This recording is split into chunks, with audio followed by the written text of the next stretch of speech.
You are listening to episode 118 of True to Size.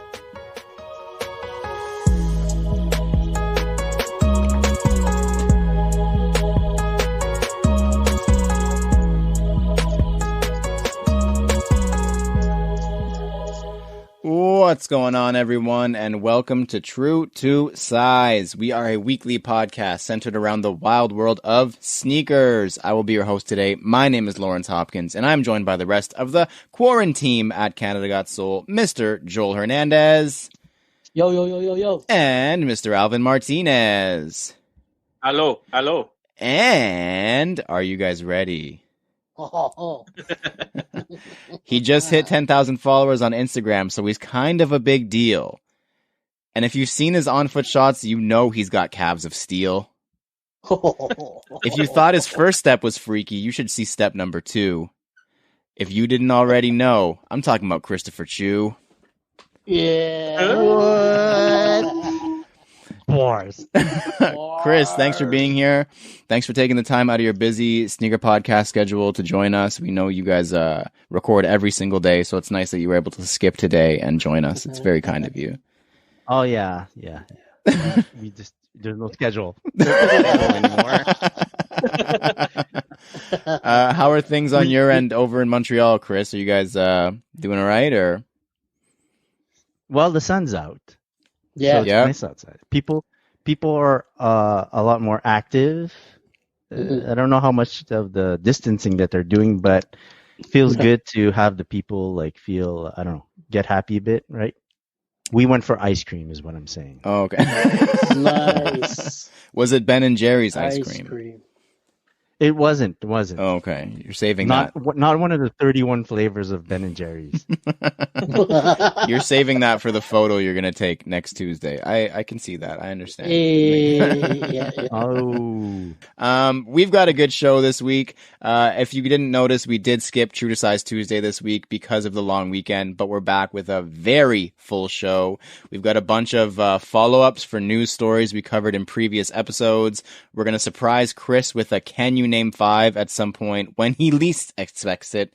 And we've got another frontline worker shout out because last week's was very well received. To close out the show, we're going to discuss what the new normal could look like in the sneaker world. That means how shops are going to adjust, how online shopping may look, and what sneaker meetups may look like in the near future. But first, Chris, you have 20 seconds. Can you name 5 non-OG, non-collab Jordan colorways of the Air Jordan 1? Sure. Game Royal, Gym Red, the Shattered Backboard 2, Shattered Backboard 3, that's cheating, and the Fine Green. Okay, there we go. Uno, dos, tres. Oh, He only knows how to count to 3 in Spanish. Very good. I know, I thought I would get him with the non-OG, non-collab because he couldn't do the go-tos, but that was good. That was impressive. What you didn't expect is that I'm not an OG. I don't know what OGs. That's true, actually. He only knows the new G's. I apologize for even assuming otherwise. The 10 G's. The 10 G's. Hey. But and technically, sorry. No, go ahead. All I did was name random colors. And you're like, yeah, sure. Yeah. Just literally any color on the color wheel would probably be a Jordan 1 colorway at this point. The magenta aqua. But second, Alvin. Fire round. Yes, the fire round. We like to start every show with a quick hitting question from you, our listeners. And this week's question comes from, you guys want to take a guess? Lawrence Hopkins. Sneaker life husband. Aaron. We may have to switch the fire round to just Aaron has a question because he's been killing it with the fire round questions recently. But he has another good one this week, and his question is, UFC's deal with Reebok as their main sponsor is about to expire.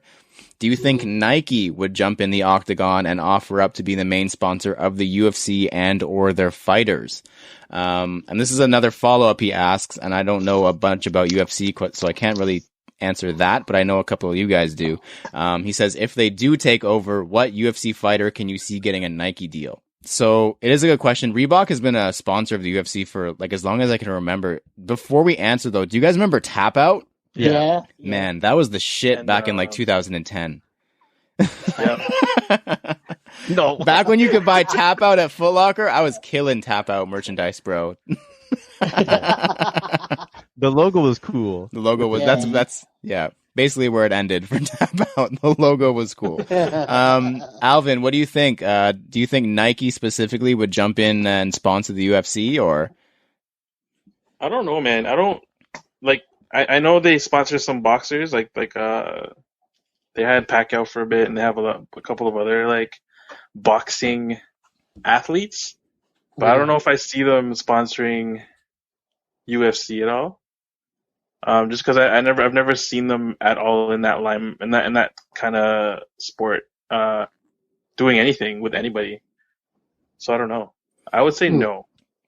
Yeah, Reebok has really had a monopoly over like the UFC and everything surrounding it for a really long time. So it's tough to even imagine anyone else like sponsoring it or covering it. But I kind of agree with you, but mostly in the sense that like I think that Nike cares a lot about its brand image. It's just one of those brands that has a really strong like sense of self, and they want to be perceived in like the best PR light possible. And I think that the UFC, like you mentioned, they sponsor a couple boxers, but boxing has a little bit more art form to it. Not to say that UFC doesn't, but there's a little bit more finesse involved in boxing, whereas UFC, there's blood all over the place. People are literally like wailing at each other until they pass out. And it doesn't seem like something that Nike would want to attach their name to, just because I don't imagine them wanting a big swoosh on the ground covered in blood from a UFC match. Like it just doesn't really seem like it would be up their alley PR wise. But it's possible. Joel, what do you think? I know you were into the UFC a little bit. Yeah. I still watch here and there. But I think I totally agree with what you're saying. I think they just want to keep their reputation like clean, like so to say, like no pun intended. But like like with like the controversial like stuff that goes on behind like with the UFC fighters and whatnot, and how they act out, and the whole drug scandal with Bones Jones and all that stuff. Like what I mean? I don't know if they want to, like you said, I don't know if they want to attach their swoosh, their name on that kind of BS that goes down. So yeah, I totally agree with what you guys are both saying. So yeah, I'm on the same level as that. Chris, what do you think? Is it going to be Bach Boys for the UFC going forward, or is it going to be Swoosh Fam? I think it's either Bach Boys, or I think Under Armour would be a better fit. Oh, I do like that a lot. Yeah, I can see that too. Yeah. Right. Yeah, I think, but I agree absolutely with what you said, El, about the Nike image stuff. It's like the shiny, top tier that you don't want to mess up. You don't want to take that chance. Yeah. Even though UFC is like a huge money maker. Huge. I don't know if the dollars would convince them to get in the ring. Yeah. I also don't see it happening, but it's an interesting thing to think about. Do you guys have any thoughts or suggestions of UFC athletes that you could see being sponsored by Nike, or is it just too far away from the spectrum to even imagine? I personally don't watch UFC, so I have no idea about anybody. I think the longevity of a fighter causes a bit of an issue in terms of sponsorship. The deals would be really short. One fighter becomes the hot ticket, but then once they get taken down, you got to move, right? So it's tough. It's tough to have like one spokesperson that stays constant. Yeah, the same way too. Like you said, like because they take so much hits to the head and whatnot. Their fighting is not as long. Like Chris said, like the longevity of it is it's a quick lifespan kind of thing. If you want to say it for a fighter, you'll see like sometimes with their records being like 34-12 and whatever, but that's throughout their whole like MMA fighting and whatnot, not just like strictly UFC.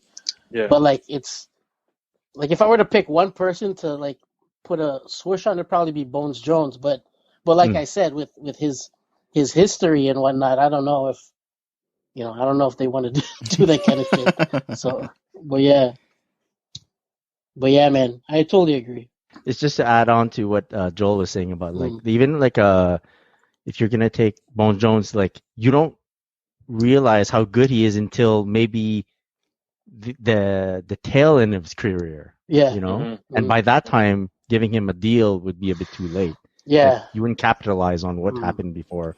So it's tough. Yeah, but like what Chris was saying, like it's just so short and like you gotta find like the hot ticket and Connor was like a hot ticket for a while until he started acting up. So it's like it's just so many risks kind of thing. You know what I mean? To like put like a person on strictly like Nike and whatnot and have that person like endorse them and make them the face of the UFC kind of thing. So I don't know. Yeah, I was gonna say the same Yeah. thing. Like the last time I remember watching a fight was Connor was fighting and he got like demolished by that big Russian dude, Megan Yeah. Megmov or whatever his name is.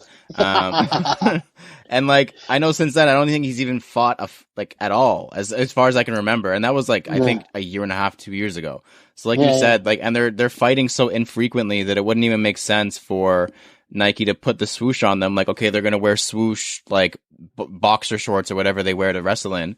But like, okay, they're wearing it twice every 3 years. Like they're not really getting a lot out of the endorsement unless they're really big on social media, which of course some of them are. But yeah, I definitely don't see it happening. Just like for all the reason we listed, I think that Nike is a lot smarter than us. And if we thought of this, then they thought of it 5 years ago. So, Yeah. Yeah. But Aaron, Definitely. thank you for the question. That was a good one, a good little conversation to start the pod. If you would like to submit a question for the fire round and have us answer it on the pod, please shoot us a message on Instagram or email us at canadagotsole@gmail.com. Next up, the CGS picks. Each week we all pick an upcoming sneaker to analyze, dissect, and give our thoughts on. Then we decide if it's poop, scoop, whoop-de-whoop, or Alvin's trademark phrase. Super cute. Thank you very much. And by process of elimination, by eliminating everyone except for me, I will be going first in the CGS picks this week. And I have a pick that I'm really upset even exists, but we're going to talk about it anyways. So it's the orange camo Air Max 90 duck camo Atmos thingy that's coming out for like the third time this year now. So Air Max Day, we saw the duck camo 2.0 come out from Air Max and Atmos. It was for Air Max Day. It was really cool. It was the 2.0 of a shoe that came out a couple years ago. Cool story. A couple weeks ago, they randomly do another one, and it's Volt with the duck camo, and it's Atmos, and it's like, okay, cool. The Volt was kind of nice. I'm a Volt guy, so all right, cool. And now it's like a couple weeks later, and they're like, you thought we were done. Here's an orange one. And the shame about the whole thing is I think the orange one is the best of the three, but it's now the latest one, and I'm kind of fed up with it at this point. I think that we mentioned during Air Max month that we're kind of tired of seeing them just do the 2.0 or the reverse or the whatever of an older shoe. Like we want to see some original designs, and now they're on the third one within like 3 months, and I'm just kind of like over it.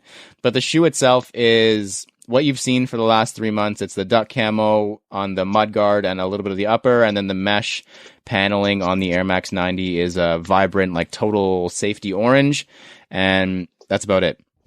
The shoe itself is nice. Like, it's a good looking shoe. It's my favorite of the three that have dropped, of the red, the Volt, and now the orange. I like the orange the best. But I'm just like, I'm done. Like, why do they keep doing it? If they were going to do this, they should have done all three at the same time and done it in a cool pack or something. And then, I think. Yeah, go ahead. I think that if anything, if they were going to do it like this and like stagger the releases, it should have done different silhouettes. Yeah, something. So like the Volt one, Volt being like the Air Max 95 being like, you know, having a popular colorway, the Volt, you should have made that Volt colorway on a 95. Yes. And I think that would have looked crazy, to duck be honest. Camo, Like, oh that yeah. been super dope. And at least it's a different silhouette, and there's a little bit more of a reason for people to, not that people don't want the one that's coming out, but I mean, you give people like us who are angry about stupid shit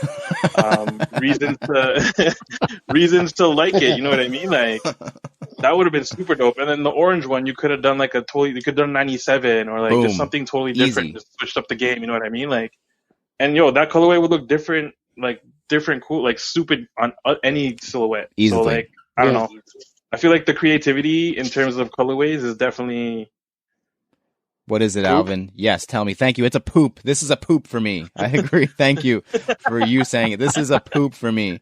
Everything that Alvin said is 100% correct. I think that the rollout was poor. I think that there's minimal to, well, not even minimal. There's no storytelling. It's kind of just like, here's another one, here's another one, here's another one. And, Alvin, we get paid to be angry at stupid things. So don't ever knock our hustle, okay? Not that we get paid, but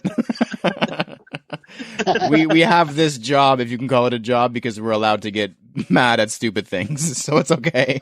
Yeah, it's a poop for me. I don't think it needed to happen. And it's unfortunate because I really do like the orange and duck camo. But if outlets were open, this, I think, would be an outlet shoe at this point. Which at that point, I think I would be down. But yeah, Alvin, go ahead. You can tell us a non-poop pick, hopefully. So I'm doing the Ronnie Feig X Kith X New Balance Steel Blue Oh yeah. pack. So it's basically the 992 and the 998. The colorway is, quote unquote steel blue, but it's more of like a charcoal kind of colorway, but more with a blue tinge to it. Very simple looking sneakers. They're sexy, man. But like, again, shout out to Calby, who is very upset that they're not going to be shipping to anyone in Canada because of New Balance. Oh really? Yeah. But yeah, What's that because backstory? they started that thing where they're not shipping outside of So the country or whatever. Chris will yeah, know. so different brands have instilled that they won't, for like particular stores in the United States, or if you're in Canada, you can't ship outside of your country. Yeah. So for Nike, Oh okay. and So it's the okay. right, like a store boutique in the States that's selling Nike can't ship that Nike outside of the US. Interesting. Yeah, Yeah, it's pretty so shitty. I guess New Balance has the Um, same deal. That's That's annoying. horrible. That's not Worst not good. fucking idea ever. New Balance. It's only, I think when we talked about it Joker. on the podcast, we were like, this is awesome. It brings back the hunt. It makes things more exclusive. But then when we want something, it's like, this is the stupidest. I hate know. this. This is dumb. No, just because like right now there's like a I don't want to say stupid, but there's a New Balance wave Mm-hmm. that people are hopping on that we may have created. Traffic Boys Canada Got Soul Sneaker Podcast. May But- have? I mean, But I'm just saying there is this wave of New Balance right now in Canada specifically where the prices have skyrocketed, man. So it's just like, fuck, man. For me or Calby or Chris or anyone on this podcast to be able to get this fucking shoe, I'm selling like half of my collection, and I'm not doing that. good so. luck. But retail These- for the last Ronnie New Balance was $320 or $330 US. Oh my. Yeah, so Retail. resale is gonna be like $5 something. Yeah. So Wow. not even just the shipping, but the exchange rate is killing us. Yeah, Yeah. Yeah. For The sure. that's crazy. it's like we've mentioned before, it's kind of a cool policy to have under normal circumstances, like to have region exclusives, to bring back the whole hunt and you have to go to the boutique to get it. I get it. During a global pandemic where literally nothing is open and nobody can go and get it, or like, I'm not saying that Alvin was going to fly to New York City or LA to pick up the shoe, but he doesn't have the option. So even if he wanted to, he could not right now. And I think that maybe this would be an instance where they would forego such policies. But there are always ways around it, Alvin. If you really want it, we'll figure it out for you. We got a lot of bright minds on this podcast. We'll figure it out. But how did you rate them, Alvin? What do you think? They're super sexy, but they're just super cute because I'm not gonna be able to get that resale shit, So. Don't worry, Alvin. We are Yeah. team retail. We are the retail gods over here, so we got you. We're gonna figure it out. Joel, what's your pick? Okay, so my pick is I guess it's border friendly, but it's the New Balance Border Balance. friendly. New Balance 992 in the gold and cream. Ooh. But yeah, man, this shoe is like super hot. It's super dope. It's like the upper is like in a gold kind of, maize kind of color, but it's got like the gray accents, which is probably most likely 3M hits. The N looks like it's like a 3M gray. and it's on top of it's a 992.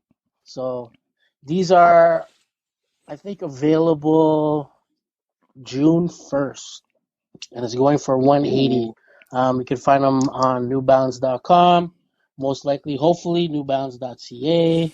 Like I said, border friendly, retail 180. So 180 but is yeah, the US? 180 price? US, yeah, 180 US. Man, But yeah, hopefully we can get our hands on these, and traffic boys will be nice and happy. I'm a big For- fan of for- yellow shoes. Really big Yeah, fan of man. yellow shoes, especially And the yellow way that- suede shoes. Yeah, the way that they hit these with the yellow and the gray, Yes. and it just is Crazy. perfect. Like, you know what I mean? Yeah. It's not like oversaturated Mhm. yellow and whatnot, like, little hits of gray, but it's just perfect. the way Great that they fall did it. tones. Really good for Yeah, man, definitely. fall wear. Definitely. Yeah, man. Does it change your opinion if I said that there's gonna be a shitload of 992s releasing? I Shitload can, of colorways. yeah, releasing. I can see that happening. Is it like the way that 8 it's going or right now. 15? There's a lot slated for the upcoming months. So Yeah. Wow, crazy. We're don't Team know. GR on True to Size, so I don't Team think it's. GR. I mean, the gray colorway is a GR, so go Yeah, for it. Mm. Gray's the smoothest. Yeah, man. Chris, are you going to present us with a pick this week? Nope, I got nothing. That's quite all right. I didn't want to hear it anyways, so it's perfectly fine. Yeah. Next up, this week in Kicks, now is the part of the show where we discuss the current headlines and happenings in the world of sneakers. First up, if you'll remember those game-worn Jordans we talked about last week, they just sold for a ridiculous, one more time, ridiculous price. So, as we discussed last week, a pair of game-worn, hand-autographed Chicago Air Jordan 1s from 1985 were recently put up for auction. The auction has now ended. I believe it ended on the weekend. And they sold for a staggering, not just a staggering, a record $560,000 USD. Holy. Yeah. So this is maybe one of the one times where the conversion actually does work out to nearly $1 million when you convert it to Canadian. Holy crap. So, the auction was completed on Sotheby's, we don't know how to pronounce it, and it makes them the most expensive pair of sneakers sold on the auction website. The record was previously held by the Moon shoe. If you guys will remember, it was in the news last year. It was the prototype waffle Nike sneaker. It sold for $437,000 USD in 2019. Both shoes, by the way, sold by the same seller, Shoeseum.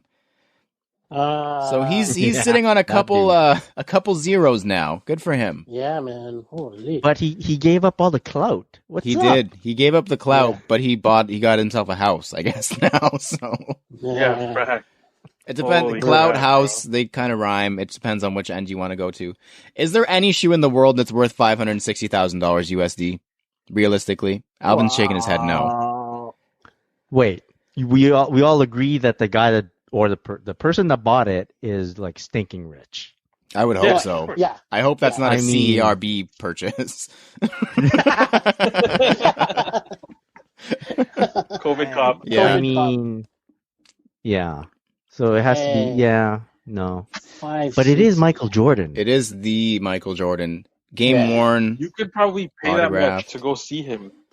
Like just the give him the Michael to, cash. to get a Like, pair autographed and stuff.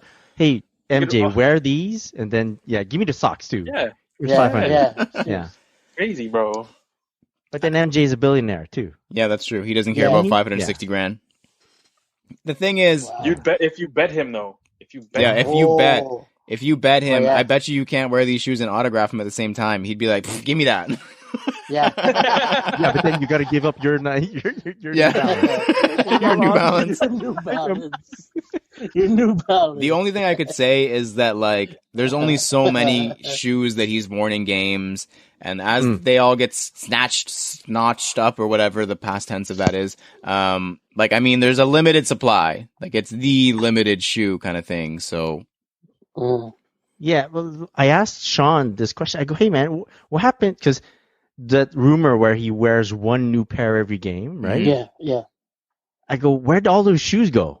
Mhm. He's like, oh, he gave them to fans. I go, Yeah. but then wouldn't we see like way more of them on the market? Yeah.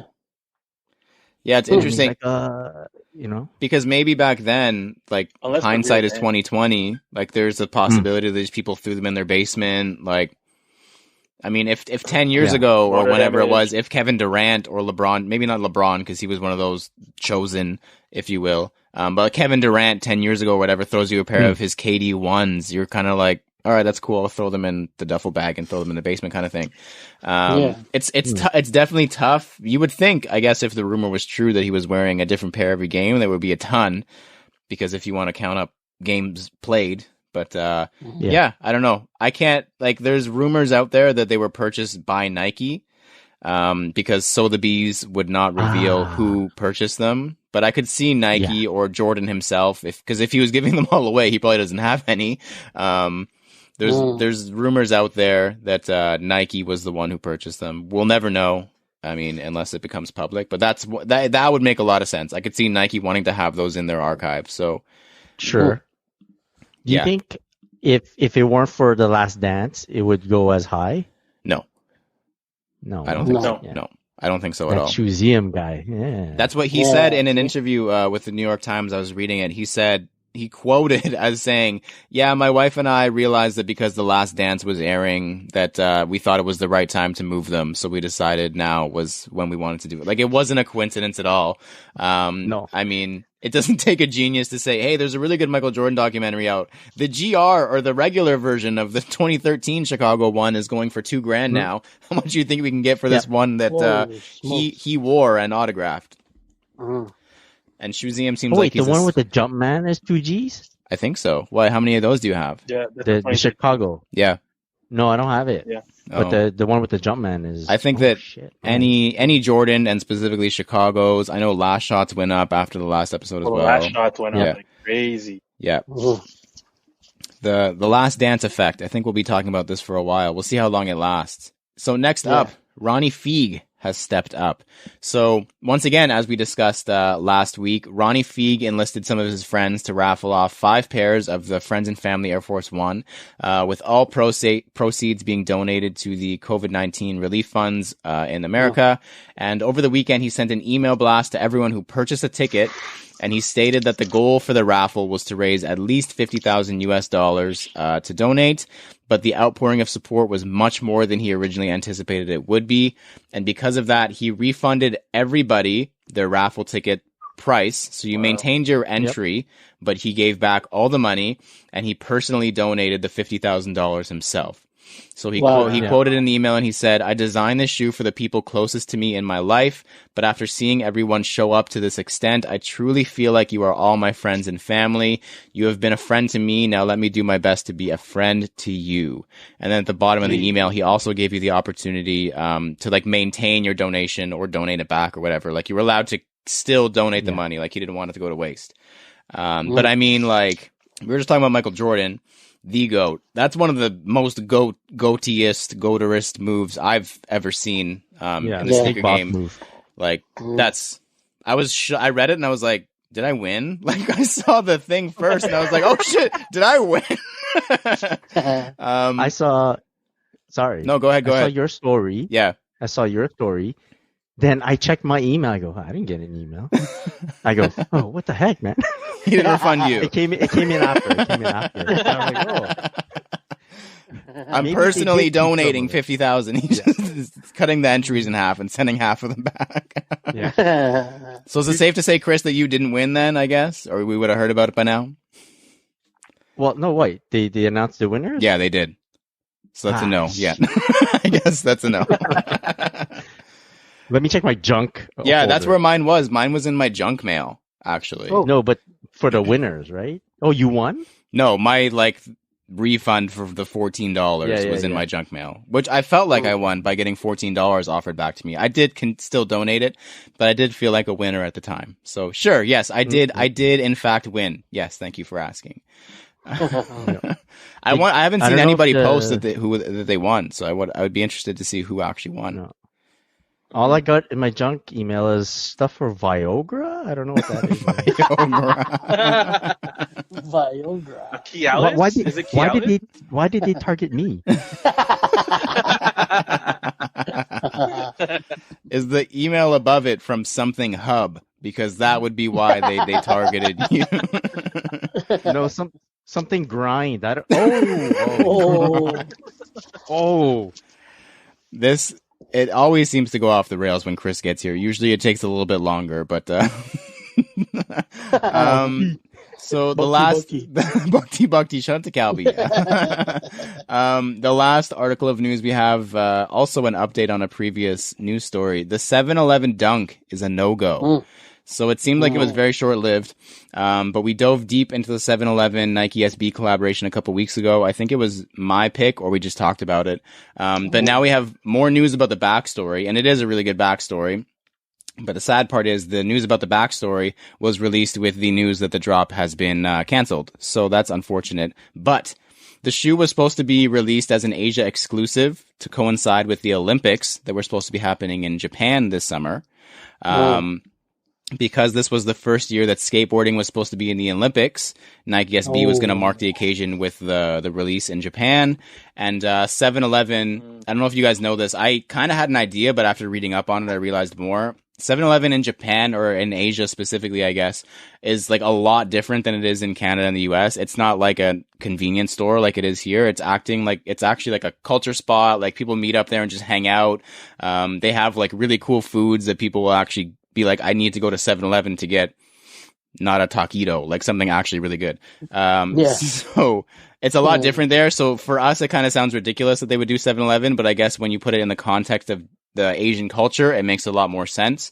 So yeah, I'm really disappointed they got canceled because that backstory really is really cool. Like the whole skateboarding in the Olympics thing. I really like that. And I already like the shoe. So kind of disappointed, but that's okay. On to the next. On to the next. I won't complain.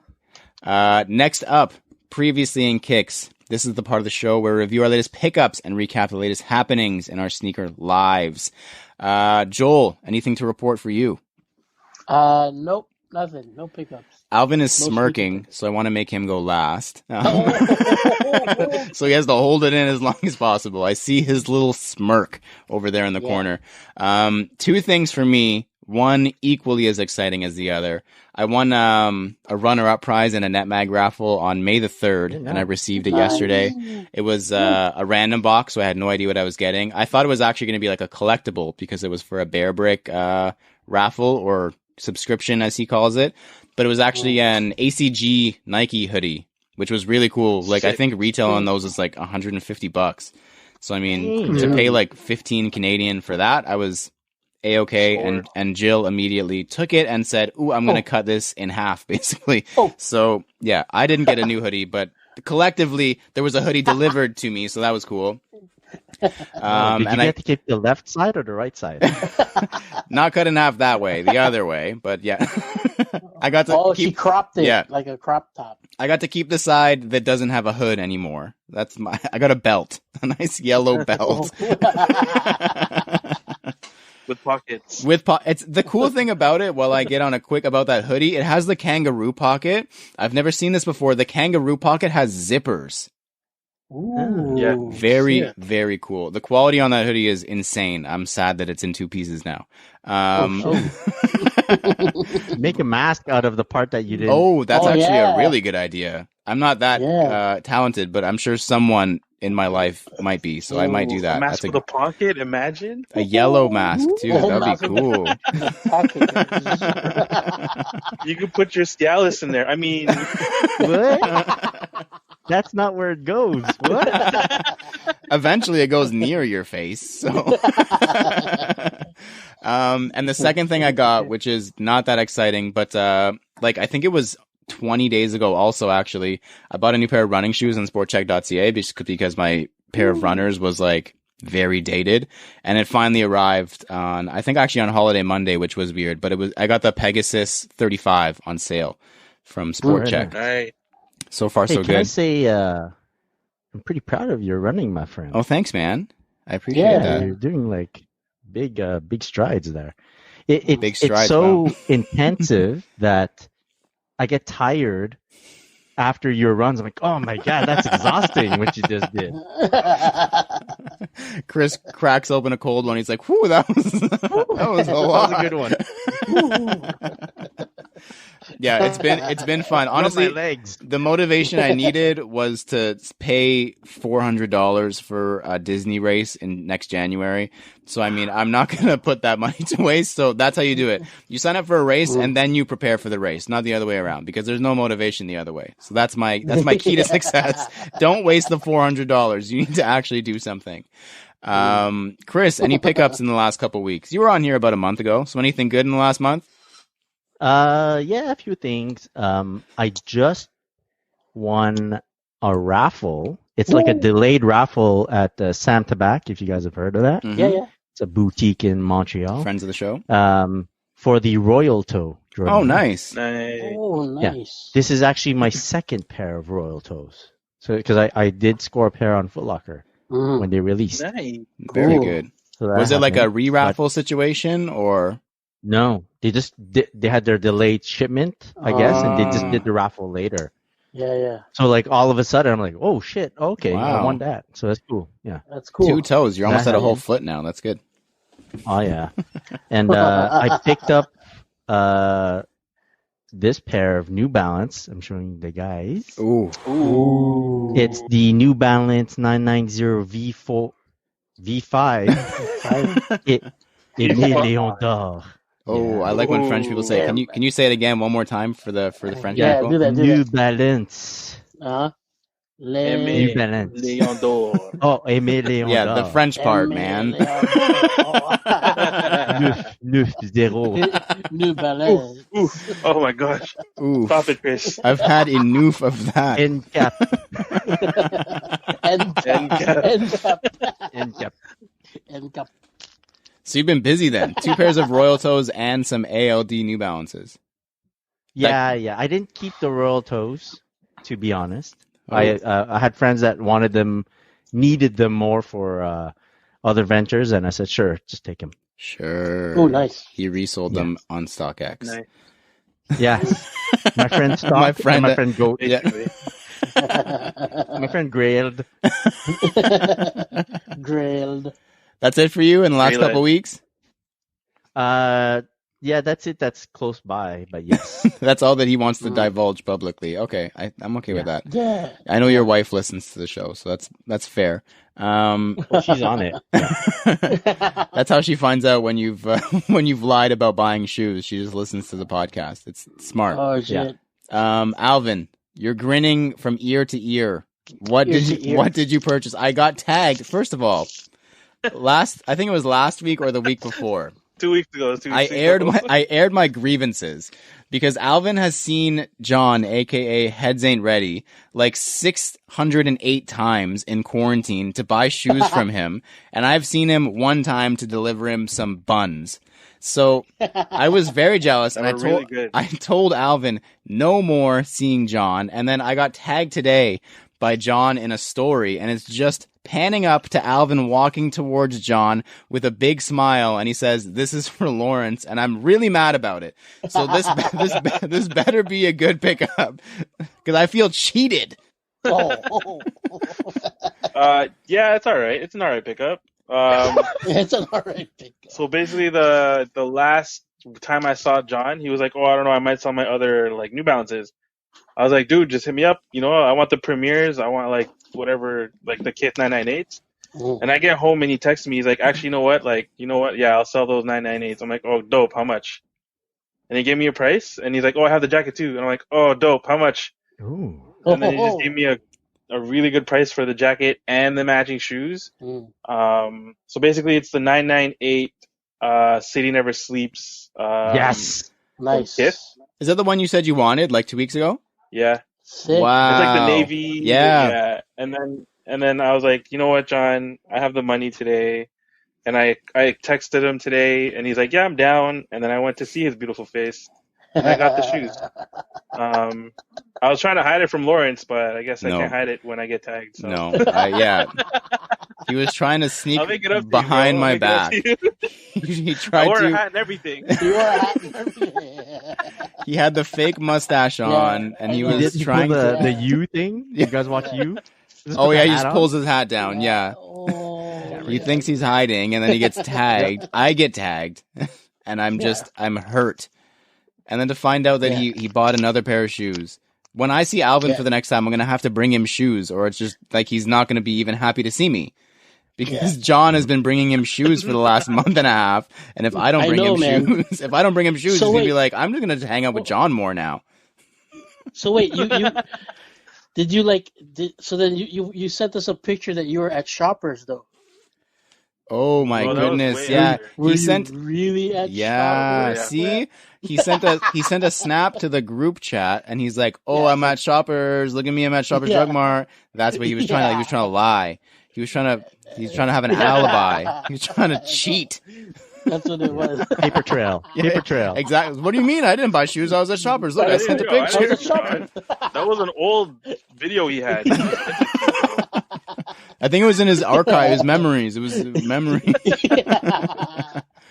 Oh my God! Wow. Well, good. I'm happy for you.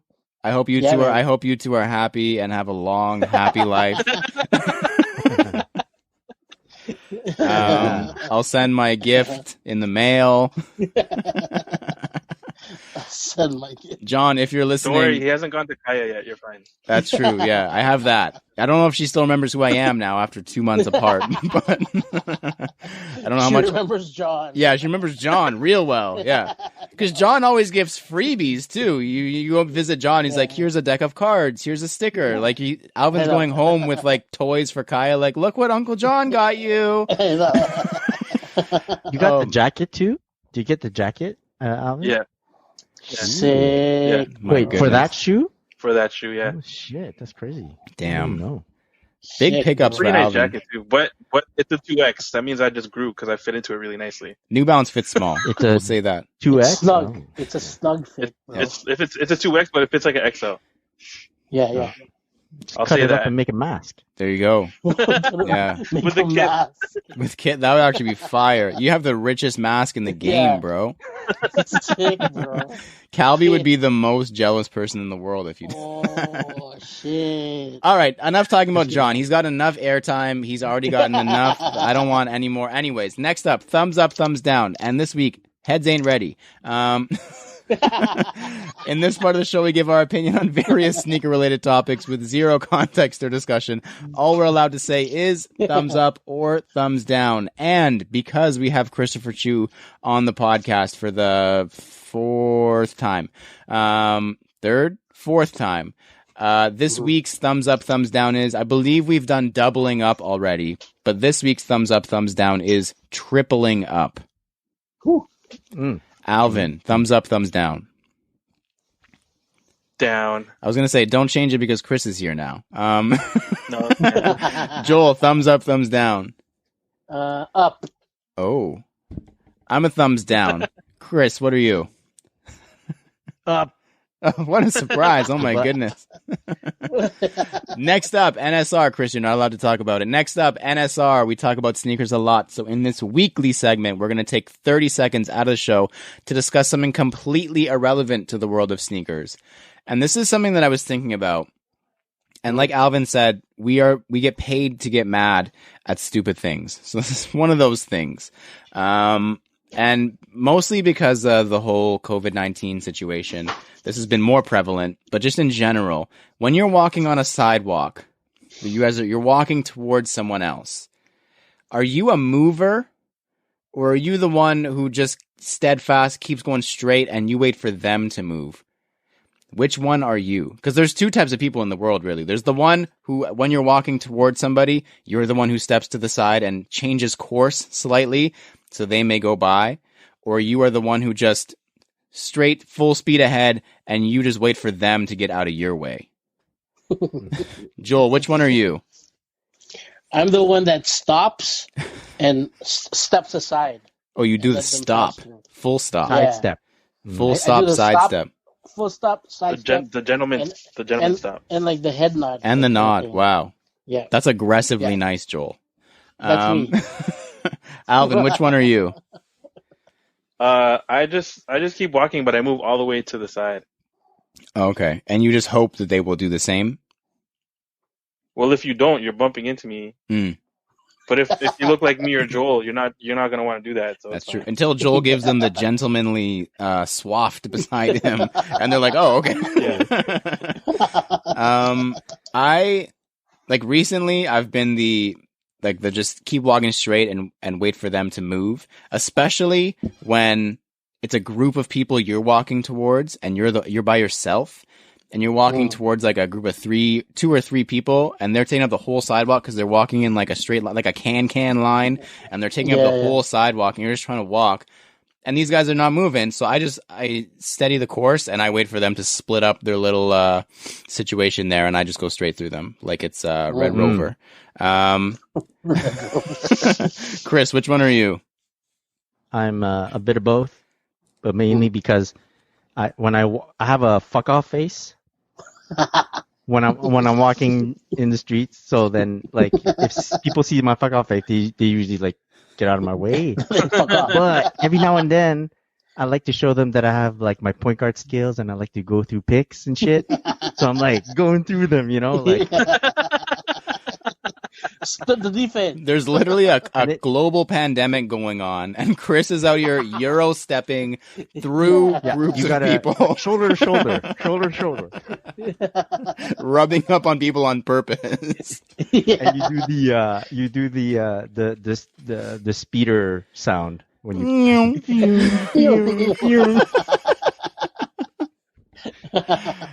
With through his mask though. Make it clear he's doing this all with a exactly a muffled with the mask. He has a silencer on his speeder. And that was about 30 seconds. Thank you, gentlemen, for your time. Next up, errors, edits, and e-messages. We're pretty smart guys, but from time to time we make mistakes. So if you catch us slipping, hit us in the DM, and we'll let the world know that we goofed. And just one message to read out this week, and this is not a mistake like we're used to hearing. This is some feedback. So last week, it would have been the last episode / last week, we had Tara and Ahmad on the episode. Great episode. If you're listening right now and you didn't listen, go back and listen to that one immediately. Chris is not as interesting as Tara and Ahmad, believe me. But this one comes in from Bryant Ke. It's Bryant Ke on Instagram. He says, "Hey y'all, loving the extra episodes. It's been great listening to them while working on a bunch of DIY projects I have going on during this extended downtime. I'm just in the midst of listening to episode 116 with Tara and Ahmad and want to give my 2 cents on dating someone with the same sized feet. Because if you'll remember last week, we asked Tara and Ahmad, would you prefer if you could wear the same size? She's like a 7 and he's like a 12. He says, I'm a men's 7.5, but often buy 8 because 7.5 is impossible to find. And dated a girl a while back who wore the same size. I originally thought it would be nice to be able to share our collections, but it was honestly more frustrating than convenient. Pairs would go missing because she'd be wearing them. We'd argue over who wanted to wear what pairs, even though we had separate collections. And favorite pairs would often turn up beat up, hella dirty, or damaged. So while it was nice to switch up the rotation with something I didn't necessarily own, it was more inconvenient than anything. Yeah. Yeah, I can see that. First of all, I can see why she's an ex-girlfriend. Because if she's beating your favorite... Hopefully, I'd read that right and she is an ex-girlfriend. I hope that she is because she's beating up your favorite pairs. And she doesn't know what's up. Yep. If she's bringing to the table like a bunch of, like Skechers and Roche runs and stuff, I don't think that counts as sharing a collection. So if she's out here wearing your bread ones and Chicago ones, and she's like, yeah, you can wear those Roches over there. I don't know if that counts. But yeah, I don't know how I'd feel. Chris, would you want to be the same shoe size as your significant other? No. I'm very particular. possessive. Particular, but like I like owning my own stuff. Like I like having my stuff. Yeah. And I think everyone treats their sneakers or their gear differently than anyone else. Yeah. For sure. Yeah. So I agree. it'd be nerve wracking. Very particular about things. If it creases, I should be the one who creased it. You know, like Exactly. I did that. I know why it's creased. Your excuse is not Mhm. as good as my excuse would have been. So Yeah. But thank you, Bryant, for that story. That's interesting. It's never something Yeah, we really man. had to think For about real. before. So the main discussion no, go ahead. Oh, sorry. No, go ahead. Go Sorry. ahead. I have a special shout out since we're in the There's a lot section. of E's. Yeah. Yeah. It's Collard wanted to say, "What's up, Lawrence?" during this E.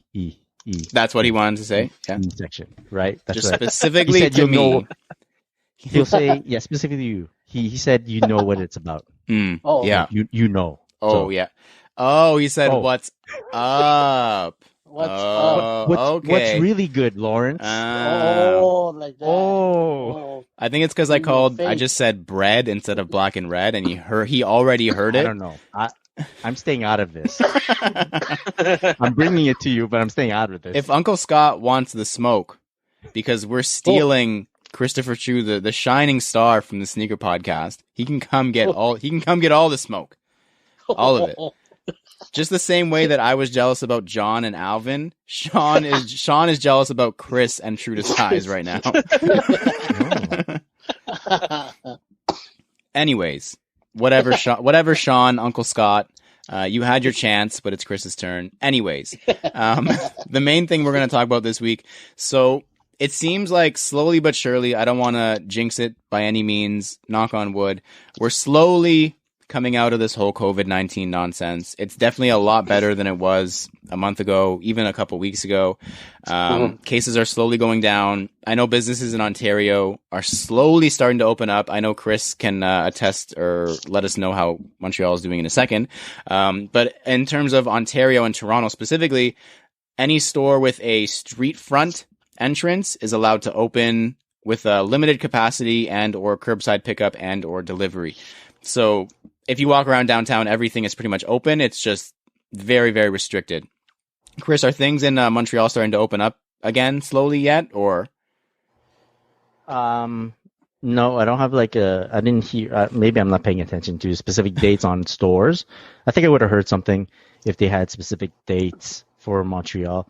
Montreal's been hit hard. Yeah.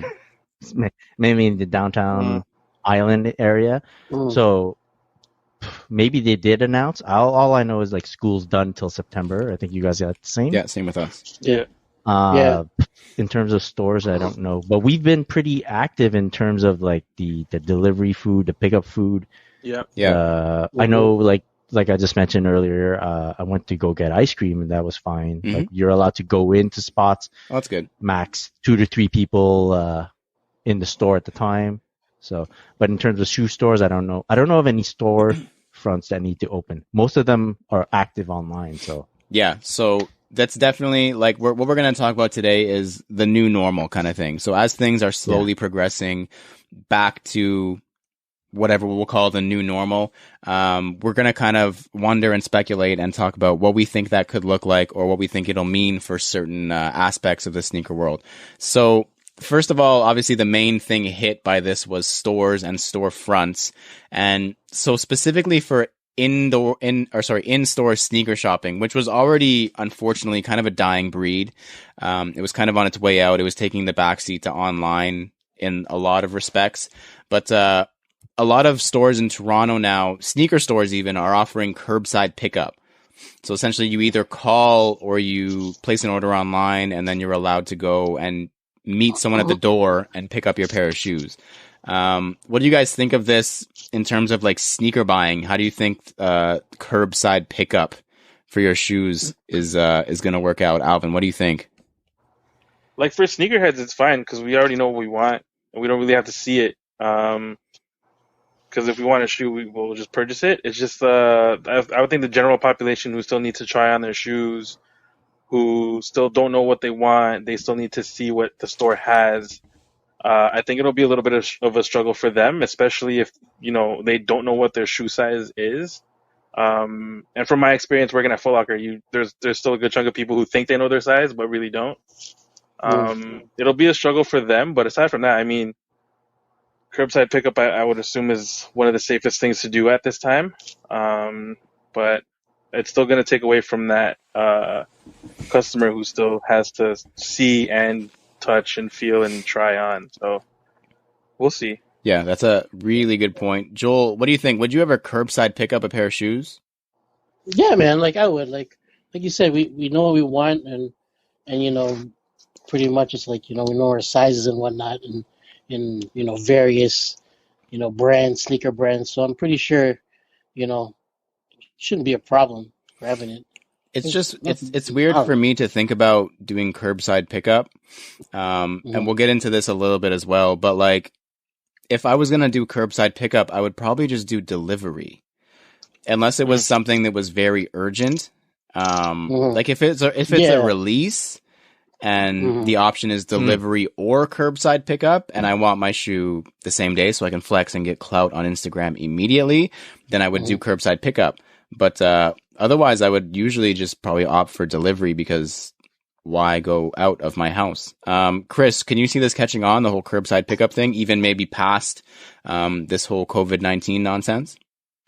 Yeah, I think curbside pickup's a good option. I think a lot of stores already set up like their curbside pickup process, and uh, I would actually prefer curbside to delivery Hmm, because if it's like local, because it does give you something to do, and it's like in terms of risk or whatnot, it's pretty low, that's true. and of course, it's less delay and doesn't tax the delivery companies as much, which is Mm. cool. That's also very I don't true. know. So, Yeah. along with the curbside, I've seen a couple stores offering appointments.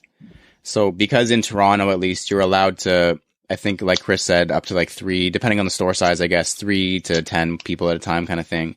hmm Mhm. You're allowed to book an appointment at a store and then go and shop there. Is that something you guys could see yourself ever doing? Like, if this continues past the next couple of weeks kind of thing? Like, personally, I don't see myself needing to go in a store that bad that I would book an appointment to go shopping anywhere really, like that's non-essential. If it gets to the point where we have to book an appointment to go to a grocery store, like maybe that's something they should have done in the past so there wouldn't be lineups at the store. hmm But that's just a different point. But yeah, I can't see myself ever being like, you know what, I think I want to go to Livestock next Saturday. I'm gonna call them today, book an appointment. I'm gonna go at 3 p.m. Like it just sneakers buying for me was never that structured. It was kind of random. So booking an appointment seems out of the norm for me. But what do you guys think, Alvin? What's your thought? For me personally, nah, man. Like I personally haven't bought a pair of sneakers from a store in forever. Yeah. Just because I haven't really been looking for any of the newer stuff. Right now, I'm just hunting for things that I've wanted in the past. Mhm. Um, and if I want something from a store, honestly, man, I'm just gonna be. I mean, like Chris said, it's cool to have something to do. But if that store is downtown and I have to go there from Milton, Mm. um, and especially no, it's honestly I like the drive because I love driving. Right now, the drive is But beautiful because there's no traffic.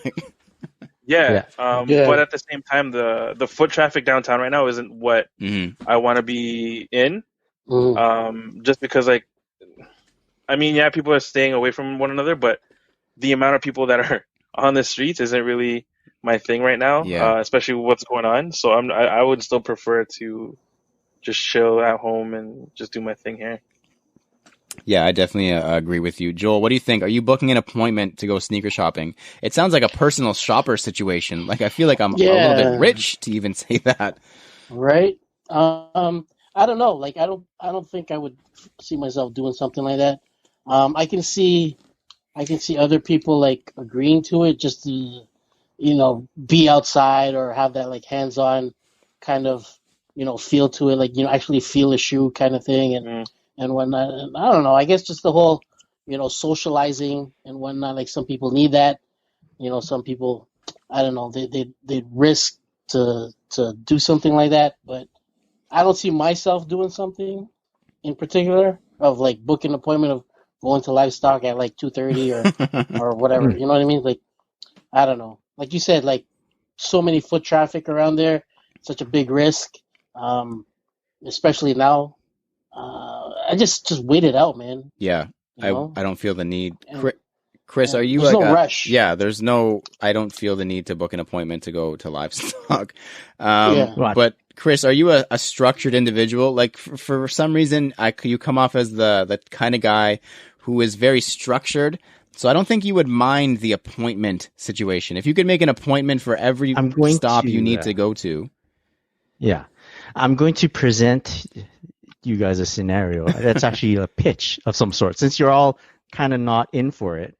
Mhm. So you all enjoy the Walter Disneys, Yes. correct? Yeah. Yes. Yes. Mhm. And if I believe it works this way, like you have lines there, right? Mm-hmm.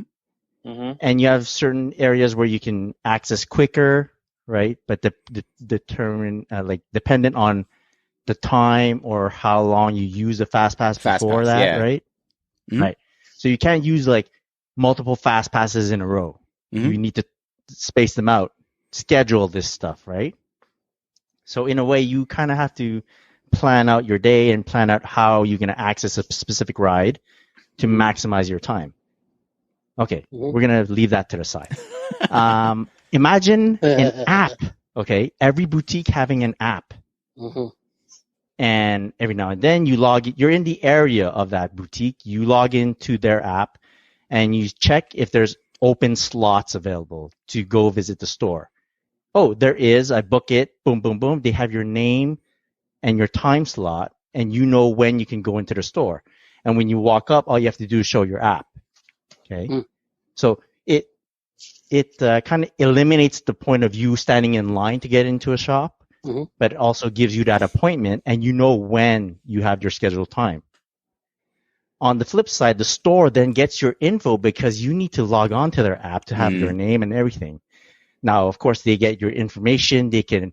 Stores what they do with your personal info is what they do. Mhm. And it's, of course, of value.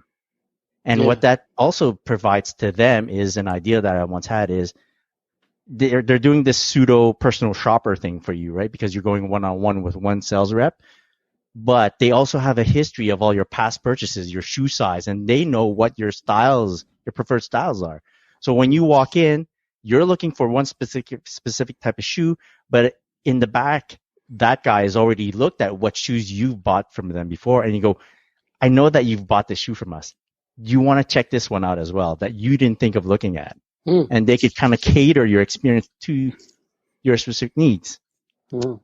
And I'm kind of bougie, and I kind of like that. Hmm. It sounds like, first of all, this is not the Pretty first cool, time though. you've thought about this. That's my first thing. Second of all, it sounds like this is already in development in the Chiu household. Like, I feel like you're currently coding the app for this. Like I have to log on to my wife's app and say, "Are you available? at this Are time? you available? Yeah. You like Yeah. you know what my needs are, what my likes are." Can I sign up for dinner at 6:30 tonight? Or I know. yeah, like if we're talking down the line when it's whatever these phases and stages or whatever they're proposing, if we're talking down the line when things are more open, things are more safe, but they're still trying to limit stuff, I can imagine a world where, I'm spending a day downtown and I'm like, yeah, I want to visit A, B, C, D, and I know all my favorite stores are on this app. That would be cool. Like, you're on Queen Street West, and as you're walking down, you have an appointment here, there, get lunch, you have an appointment there, whatever. Mm. The thing that I think would be tough is for the big box stores that are in malls, where you're talking like, I know personally when I go to a mall, I go like a chicken with my head cut off. Like I kind of just walk in and, oh, there's an escalator. Let's go down. Oh, let's go up. There's an elevator. Boom, boom, all over the place. Oh, outside. I'm going to get lunch everywhere. Yeah. I don't think malls are as structured as walking down Queen Street West in a straight line and, store left, right kind of thing all the way. So I could definitely see that working boutique wise. It would definitely hinder malls a lot. But it's definitely a novel concept. Like I definitely can see it coming to fruition in that way if things progress the way that they're going, like 100%. So let's assume now we've got all the appointments out of the way. We booked our appointment at Livestock. We got into the store. We didn't wait in line. We had an appointment. And now we're in the store. We're not us. We're more of a casual shopper. Just looking for a pair of shoes. Do you think that stores should be allowing people to try stuff on right now or in the near future? Should people be able to try stuff on, touch, hold, feel, put their foot in, walk around. Like it's kind of necessary if you don't know how a shoe feels and you're not a person who sits in a room full of 100 pairs every night. You need to know how it fits on your foot and how it's going to feel if you're going to wear it 4 or 5 days a week. But should they be allowed? Should it be a thing? Like, it's kind of a thumbs up, thumbs down situation. Like, Alvin, what do you think? Yeah. I mean, yeah, man. I mean, so long as you have the proper PPE For your foot? popping off, like, you should be good. Not even for your. I mean, obviously, if you don't have socks on, that's fucked up. But That's fucked up no matter what. Just for anybody listening, that's fucked up no matter what age. With no fucking socks on, that's fucked up. Like, what the fuck is wrong with you? I'm just joking, but not really. But like, I mean, yeah, socks, gloves, mask, like whatever you need to like try on the shoe. Like, I mean, in terms of quality, you can see that for the most part. So you don't really have to feel how the suede feels or how the leather feels. But it's like if you want to put a shoe on, just make sure you have socks on. And then obviously, like, you know, so long as it's like if you're there by yourself, you don't really have to worry about, you know, a crowd being there and stuff. So it'll be safe. It's just my thought process right now is like, yeah, people will book these appointments, but what if they don't buy shit? Yeah. That's what I mean. It's a waste of their time. You know what I mean? Yeah. Like, how is that going to impact the store, like the boutique, right? Yeah. So like, and I feel like the only people booking appointments for these boutiques are sneakerheads who know what they're going to buy. Yeah. Or like are itching, right? Like I see the general public still going more towards like a Foot Locker or like a Champs or something like that, as opposed to like trying to book something at a boutique, you know? So I don't know. Yeah, and like you said, if they book an appointment and they have a half-hour time slot and they're just like they're not going to buy anything, they wasted a time slot for a window shopper essentially, where someone who wanted to purchase something could be in there. Yeah, that's a really good point. Joel, what do you think? Joel's having a panic or a cough attack. Chris, what do you think, Chris? Should they be letting people try on shoes? Because now stores are open. You can go in Toronto and look around. Should you be able to try stuff on? Yeah, I think you should be able to. I mean, people have been trying stuff on before without being scrutinized. And who knows what people had already. Yeah, that's true. Like maybe people had like really stank feet. Could be scarier. Like, whatever. Yeah, man. Yeah. So now at least after they try on, we know like you could spray it or whatnot. But anyways, you're gonna bring a pair of shoes home now. You're gonna spray it. Mm-hmm. You're gonna do something to it before you put your foot in it. Yeah. Now. Yeah, I think that it should definitely be common practice that anytime someone puts a shoe on, it should be disinfected. Like they should be wiping stuff down throughout the day anyways. But yeah. Joel, yes or no? Trying on shoes / clothes, I guess. Man. Like you said, like, I don't know. Like, I think they should at least have like maybe one pair designated. I know it's kind of far-fetched, but like one pair designated just for like trying on, like in each size kind of thing. Like, you know what I mean? Like, okay, this guy wants to try on a size 8. Okay, very dirty sneaker. Yeah, get him this one pair. You know no one's gonna buy that, bro. Yeah. After that, it goes to like, you know, whatever. But anyways, I don't know. Maybe something like that. I don't know. It's kind of messed up. Like right now, it's hard right now because it's like, you know, nobody wants to take that risk.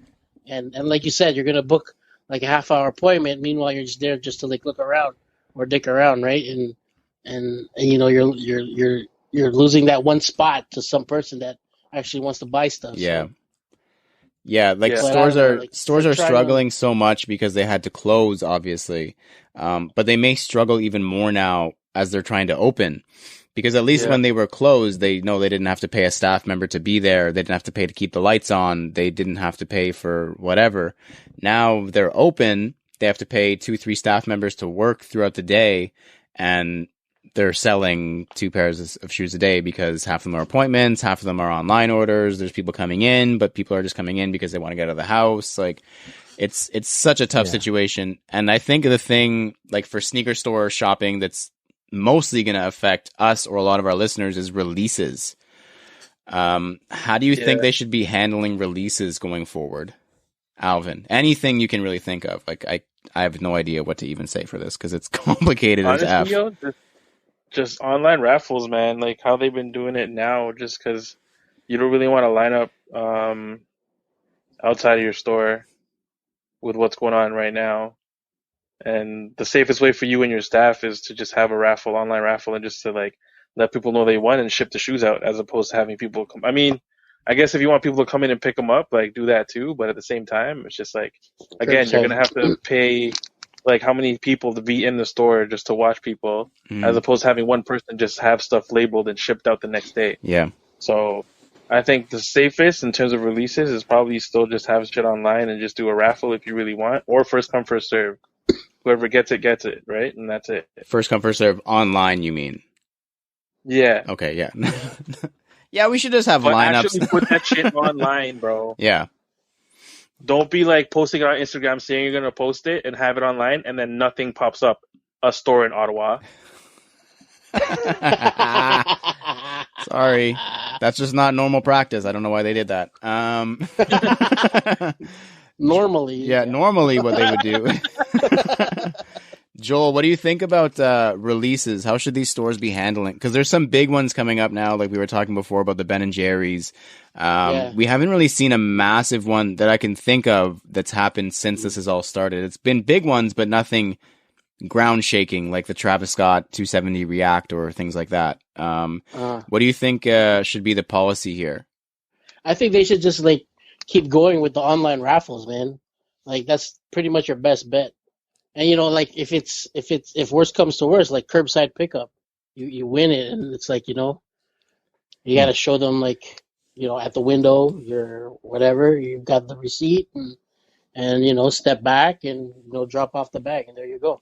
Like nowadays, it's probably the only way to go. Like until like everything gets all cleared up and everybody gets the okay when borders open up. So, but yeah, it's hard, it's tough. Chris, what are you thinking about best ways to do these releases? Like, is online, obviously online is the way to go, but is there like specifics that these places should be instilling in their raffles, or just literally leave it open to the entire globe? I like the first come first serve online. Yeah. I mean, the online raffles, you never know like who's controlling what. Yeah. But and I like my chances on first come first serve. I have like a lot of patience and good internet, so let's go with that. Chris has good quick fingers, so quick fingers, yo. I have good intel that Chris has very quick fingers. Yeah, the only thing it's the fingers that are quick. Yeah. Quick finger Chris is what they called him in high school. Yeah, so like I definitely agreed. Obviously, it has to be online. Like you can't have people lining up outside your store, whether it be to line up for first come first serve or a raffle. And it seems like a lot of places have been doing online raffles, which, like you guys said, like you never know where it's going. I always feel so disheartened when I see a place doing an online raffle because it's like, okay, fill out this Google form, and once you send it off to the internet, it's like, well, that was a waste of my 3 minutes because I feel like I'm never going to see anything from that ever again.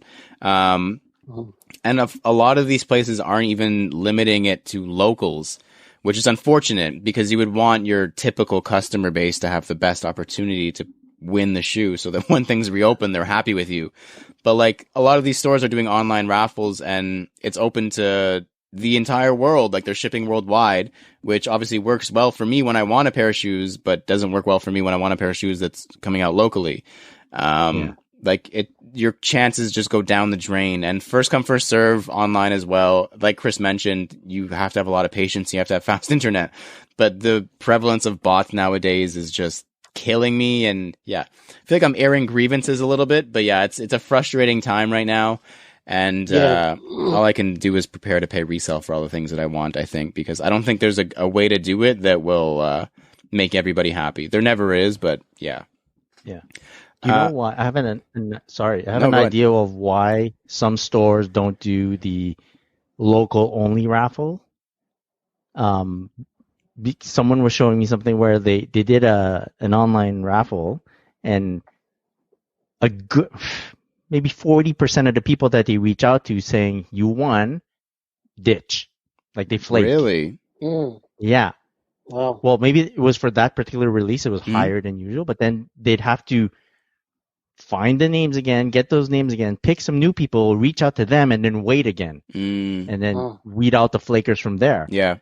And if that happens to you locally, like your pool is smaller and smaller, Definitely. but globally or larger for countrywide, your chances of finding people that actually like hit and want and pay right away is bigger, is better chance for you. So less work. I feel like it's that accompanied with the fact that all these Instagram or online raffles are always follow, like, and then fill out the form. If you open it up to the world, like you said, it's a bigger pool. You're getting 20, 30, 40, 50 times the followers probably if you open it up to everybody. If you do it locally only, everyone probably follows you already anyways, so there's no point. And at this point, especially because things are moving more and more online, the followers are literal money right now. Absolutely. Yeah. So what about sneaker meetups? I know Alvin's done a couple dozen in the past couple weeks. But like, how should these be organized? Like, I feel like there's obviously, I haven't done any. I had to think about it for a second. I haven't done any since this all started. Like, how Alvin can speak to this, but how are they organized? Like, what's the protocol? Obviously, there's a mutual understanding between everybody that things are not okay right now, and there's a lot of trust between people. If you're meeting up with somebody who doesn't live in your house to exchange goods and money, because both of those things could carry the virus. Like, what's the protocol here, Alvin? Like, how do you even go about doing a sneaker meetup in the COVID-19 era? I mean, recently, in terms of my transactions with, the good friend John, just to keep everything safe, like how I give them the money is just essentially just to do e-transfer. That's smart. Yeah. You don't have to worry about transferring anything. Like, they get the money right away. I suggest that everybody does auto deposit like ASAP, because I feel like that's how these things are going to be starting to go. Like, obviously, if you haven't done business with the person yet, don't send them the money until you're there. You see the shoes or you see the goods, or until you're there. But like with John, I know him, like he's a homie. So obviously with him, I just sent him the money just to like be like, here, man, we can meet up whenever. I don't care, but just take the money. And then when we actually met up, I mean, obviously we can't go to a mall. Not that I would need to go to a mall with John because we trust him, but it's just like usually if it's someone you don't know, you want to go to a high traffic place. But because malls are closed and the parking lots are essentially empty as F, just to be safe, you probably want, like, I've been doing meetups with him at a gas station at a major intersection, just because it's always high traffic. There's always people driving by, and it's easy. It's an easy location to get to. It's right off the highway, right? So, I mean, something like that would probably be better than going to an empty mall parking lot where you can easily get jumped or have your stuff taken from you. And yeah, that's it. And then with John, like, for him to be safe, he just puts the shoes in his trunk, opens up his trunk, and then whoever's buying the shoes will just take them from the trunk. So it's literally like contactless pickup. You know what I mean? So I would think that that's how they should be going now. I mean, if you have to exchange cash, like when I purchased the 997s, the championship pack, I got cash from it because of the trade. I literally took Lysol wipes to my cash and just wiped them all down. With gloves on, you know what I mean? It's not going to do much, but at least you're doing something to the cash. You don't know where it's been. And you can never be too safe. So, I mean, those are the precautions I've taken. I mean, you could definitely take more if you really want to. You could always pay for extra shipping, but if you want to get out and get it right away, that's how I believe meetups should happen from now. Yeah, we have a lot of perks about living in Canada, but one of the many right now is waterproof money.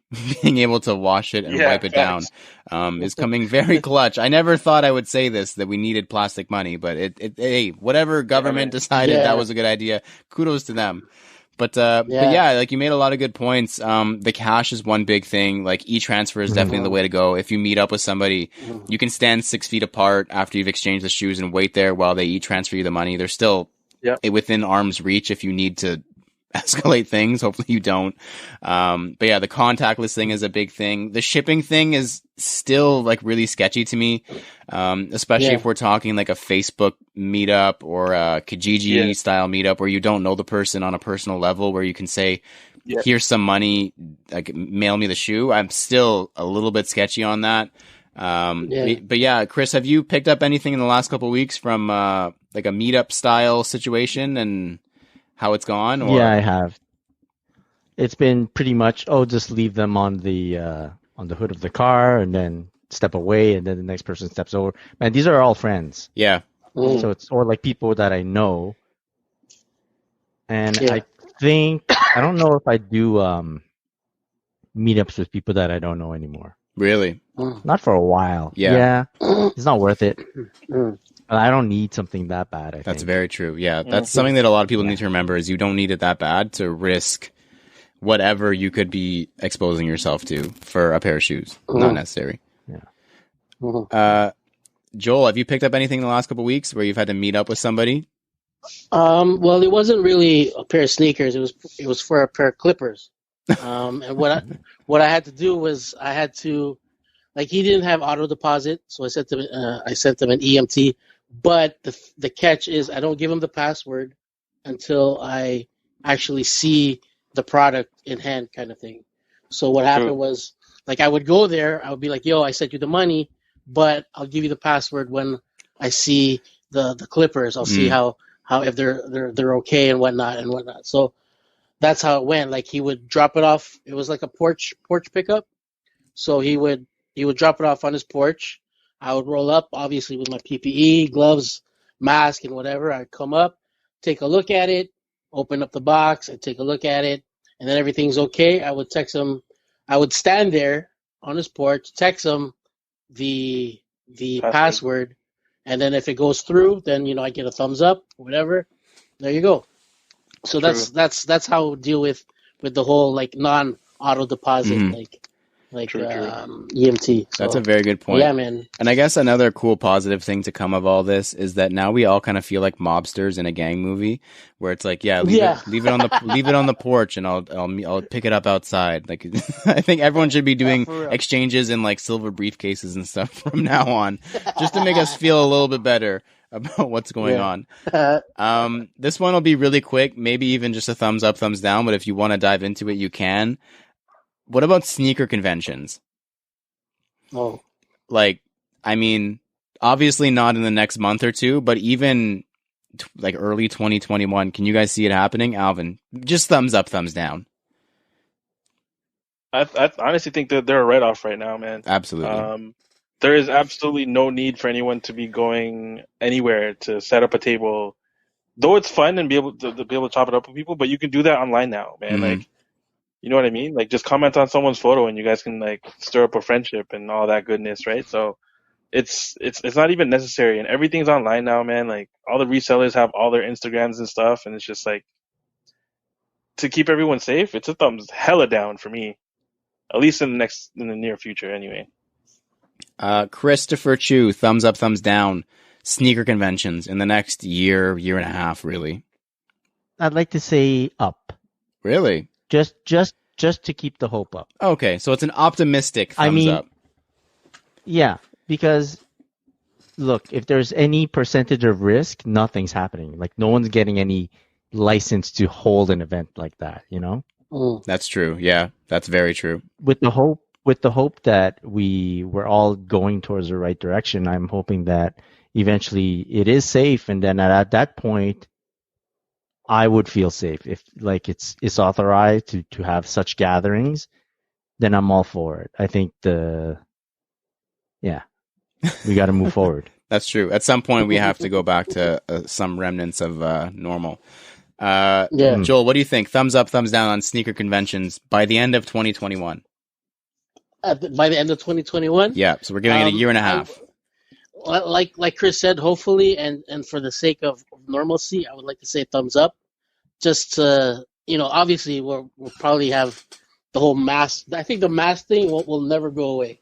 Really? I think we'll have that mask thing for quite some time until, like, you'll have your odds and ends with the mask that'll wear it all the time. Like, those guys that wear it inside their cars.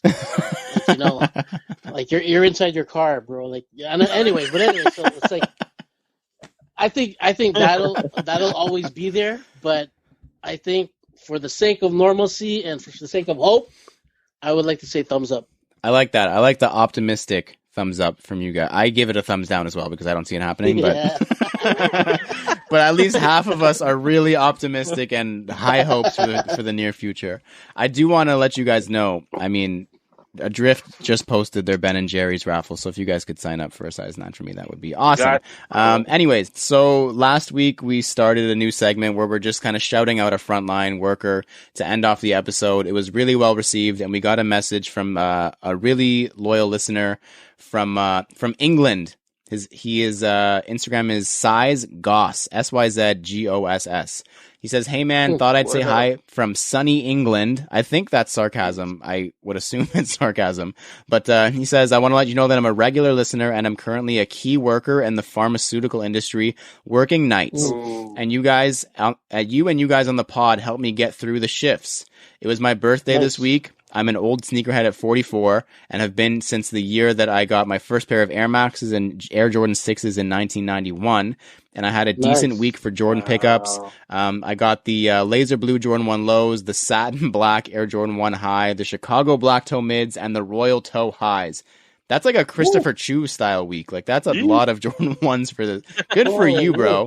Yeah. He says, and to add to that, my wife just presented me with a late birthday present, the Adidas Night Jogger Star Wars R2-D2 edition, which is a really clean shoe. He says she knew that I love them, and what more is she actually hates them, but she still got them for me anyways. That's the best when they bite the bullet anyways. Yeah, she is a keeper. And he says, keep up the great work, and I'm already looking forward to the next pod. That's like, bruh, listening to the podcast while you're saving the world, you're the real superhero, bro. That's amazing. Yeah, man. I feel like we're pseudo superheroes because you're listening to us while you are doing super things. But very cool of you to reach out to us all the way from sunny England. Stay safe, bro. And we hope you enjoy this episode. Chris, thank you for being here. Yes, sir. Oh, thank you for having me. It was a really good episode. Mercy bucket, bro. Mercy. I want to give a shout out to that dude too. Yeah. You can't steal True to Size. You go on your podcast and you give your own shout out. Shout him out. You shout him out. Why you gonna bring it to the negative? We're shouting the guy out. And I just want to add on. We're like his your guy. You guys are like his Alfred to his Batman, right? Ooh, I like You're that. in his ear while he's working. Ooh, okay, nice. Huh? Ooh. Pennyworth. Pennyworth. Thank you for making us the butler. We couldn't even be Robin. He had to say we're the butler. Nope. You ain't got the legs for Robin. If I keep running, I will soon. Don't you worry. You'll see. Point. Chris, thank you for being here. We appreciate it. It's always fun. We hope to talk to you again soon. Thank you to everyone who has supported and or been a part of the podcast. Wherever you're taking in the episode, please leave a comment, review, follow, and or subscribe. We've got a website we use for reviews, recap stories, and much, much, much, much more called CanadaGotSoul.ca. If you have any questions or suggestions for any of our segments, like the Soul Poll, Sneaker Writing for Dummies, or the Fire Round, shoot us a DM or email us at CanadaGotSoul@gmail.com. And do not forget to use hashtag CanadaGotSoul on Instagram for a feature. I've been Lawrence Hopkins. You can find me at LDoggyStyles on Instagram. Woof. I'm Joel Hernandez. You can find me at Joe Dooney, JO_D3OsNEY. My name is Alvin Quincy, and you can find me at MISTERQ and then Mart. Mr. Chiu, where can they find you? At Christopher.Chiu. You don't have like a cool send off, man? Don't you say it on the podcast? I do. Go ahead. And back off. Back off. Back to chorin. You should work on that one. Thank you for listening to us talk about sneakers for 118 episodes. And please remember to rock your kicks. This has been True to Size. We have been CGS and Christopher Chiu, and we are out. Peace.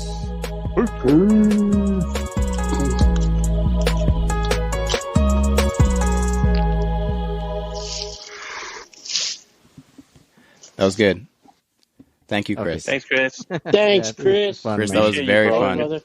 You're girthy, Mike. You're very girthy, Mike. Oh, man. That's a two-hander. Yeah. Oh, yeah.